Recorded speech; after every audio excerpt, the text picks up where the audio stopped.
What is up, YouTube? This is Cody on the Real Sports Talk. Because of the kind of weird NASCAR weekend, I decided to bring you guys a post-race video for the Nationwide Series race. And since the Cup Series race finished on Saturday night and the Nationwide Series race was run today, so this race at Iowa Speedway, which has only been run at for 3 years in the Nationwide Series since 2009, the Pioneer Hybrid 250 was just dominated by Ricky Stenhouse Jr. The only guy that led more than 10 laps, I think, was Sam Hornish Jr., and he was the pole sitter, led those laps early, and he had some tire issues, and he was kind of out of contention. Anyway, Stenhouse Jr. led 209 laps in this race, and he ended up winning the race. Just a dominant car all day. Kurt Busch at points was strong, and he showed some muscle. He ended up finishing 5th. Just kind of a rundown of this race. Danica Patrick hit the wall at lap 115. There was one caution before that. She ended up finishing in 30th position. Travis Pastrana had fuel line issues on lap 202, and he brought out the final caution of the race. That was the 4th caution, and he ended up finishing 26, 22 laps down after repairing that fuel line. So there was a lot of really good racing today, a lot of side-by-side racing. It's a great track. Iowa's built by and engineered by Rusty Wallace, and it's basically his masterpiece there in Iowa, and he played a large part in making it. One of the greatest short track racers NASCAR's seen, making a great short track, provides a lot of good racing, a lot of good bumping and rubbing, that kind of thing that we're used to seeing at short tracks, but also a lot of good side-by-side racing, not like old Bristol stuff where you got to knock people out of the way, although that did happen a few times in this race. Also, like with Sam Hornish, tire wear was an issue.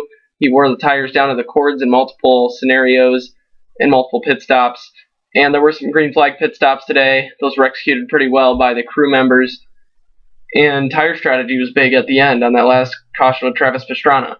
Michael McDowell and Justin Allgaier ended up coming in. They were running in the top 8 or so, I'd say, or even higher up maybe. McDowell was the guy I said to look out for.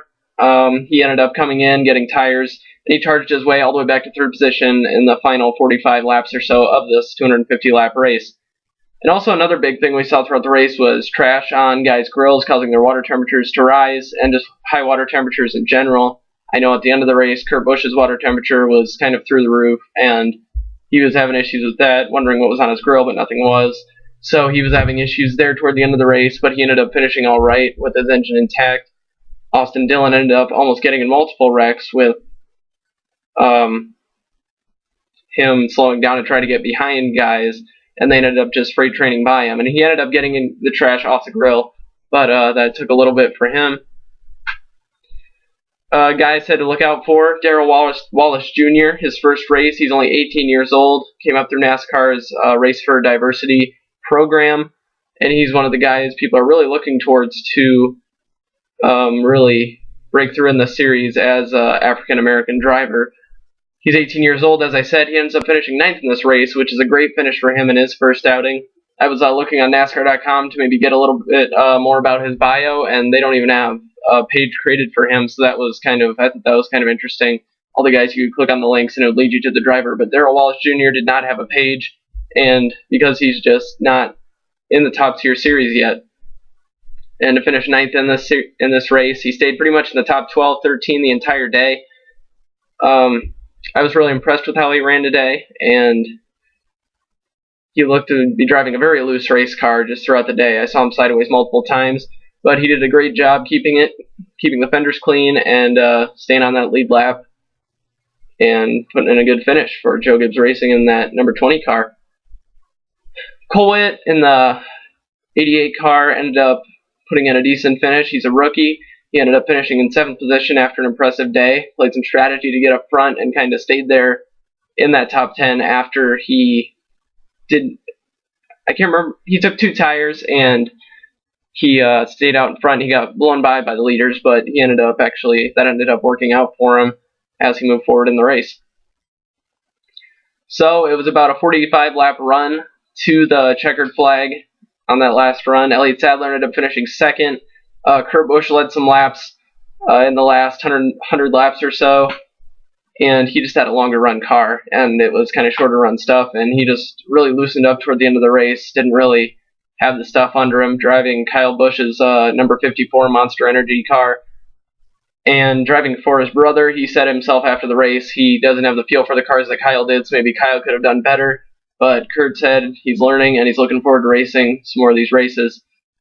But anyway, on the last lap, Michael McDowell kind of got into the back of Kurt Busch, pushed him up into the wall, and it was a great save by Kurt Busch. He ended up, while they were racing for third position, he ended up in the wall. He only got passed by Austin Dillon and ended up driving home to a top 5 finish in 5th place.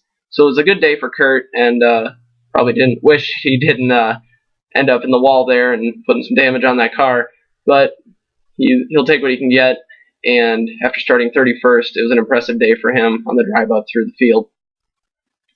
And last year's Camping World Truck Series winner, Austin Dillon, ends up finishing in 4th position, and that's a good finish for him and his championship hopes. And speaking of the championship race, Ricky Stenhouse gains very little amount over Elliott Sadler in this race, in the points championship, and he's now up by 28 points.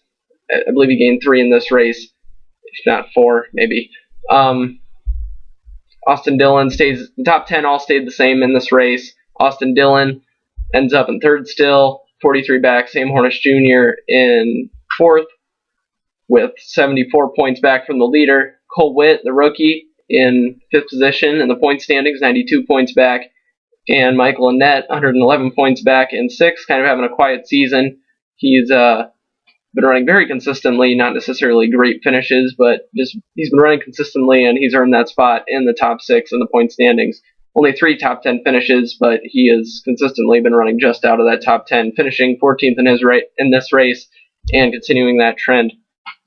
Justin Allgaier finishes 113 points back now in 7th position, and Danica Patrick falls quite a few points, but remains in the 10th position in the point standings with 179 points back as the leader. Also in that top 10 are Mike Bliss and Joe Nemechek, 2 guys that not many people are talking about, but it's a nationwide series. You got a guy like Trevor Baynes still in the top 15 in the points, and he's had half the starts some of these guys have had. So it's I'm not going to say it's not a big accomplishment, but it's nothing that one wouldn't expect for someone running full-time in the series.